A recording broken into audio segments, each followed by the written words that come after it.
Our brain is extremely interesting. It has 100 billion neurons here. Now remember, the brain is not the software, it is the hardware. The software is the mind which is utilizing the hardware.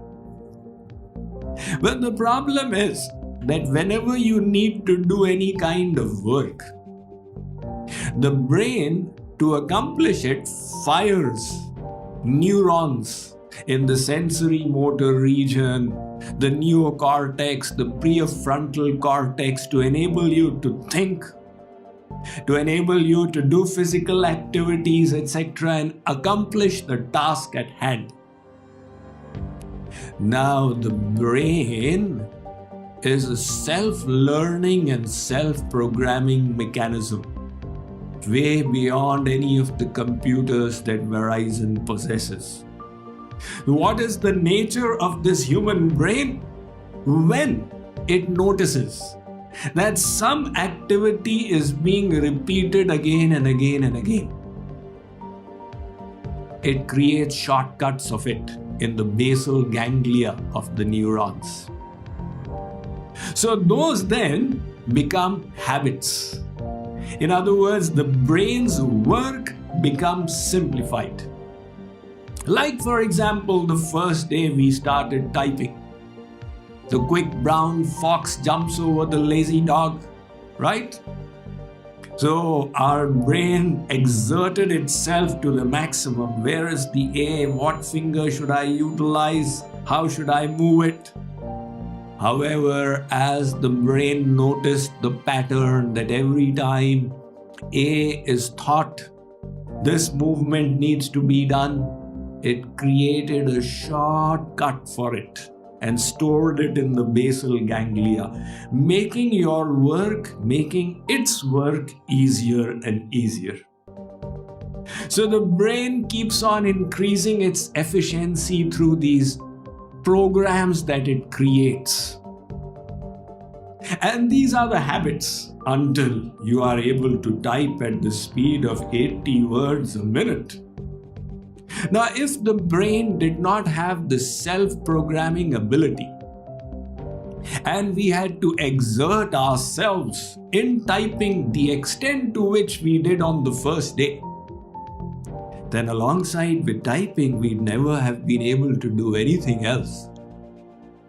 Fortunately for all these programs that are created, the networks that have been made, we are merely able to type and also think alongside with it.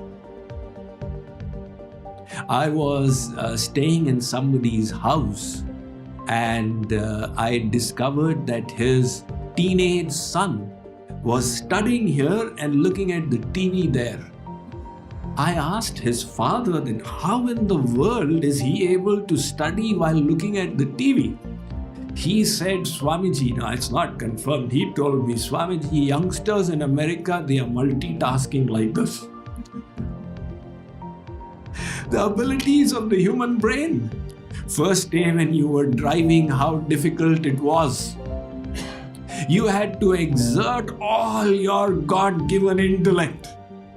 But when you did it for a few days and few weeks, then alongside with the driving, you listen to your favorite FM radio as well. It's become a habit. These habits can be compared to macros in your Excel sheets. You place a macro on the Excel sheet, and then the macro will do the computation as if by program.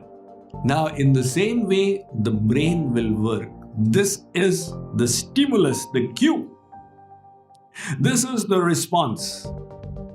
And then there is a reward.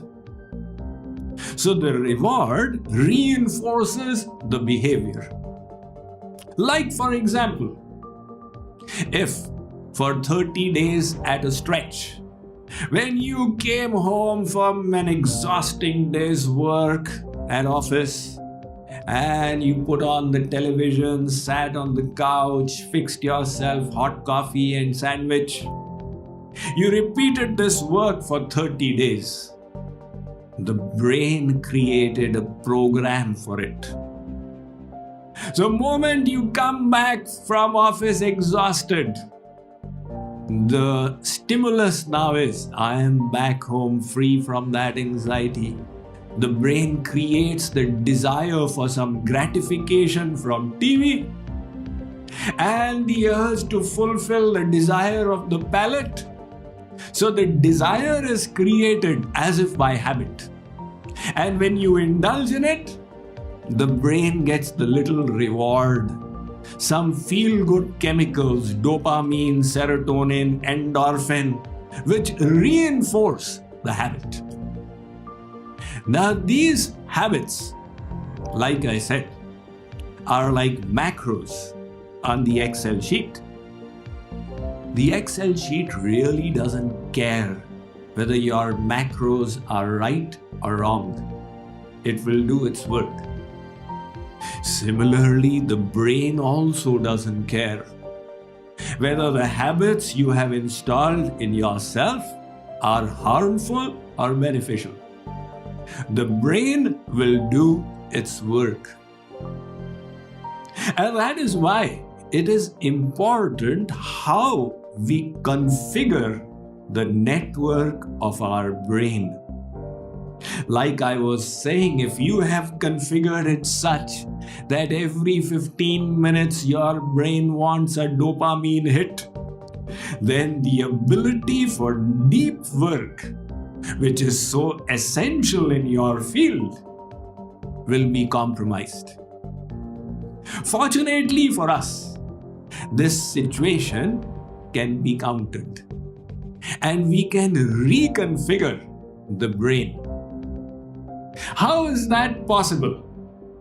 This human brain has two specialties compared to the creatures.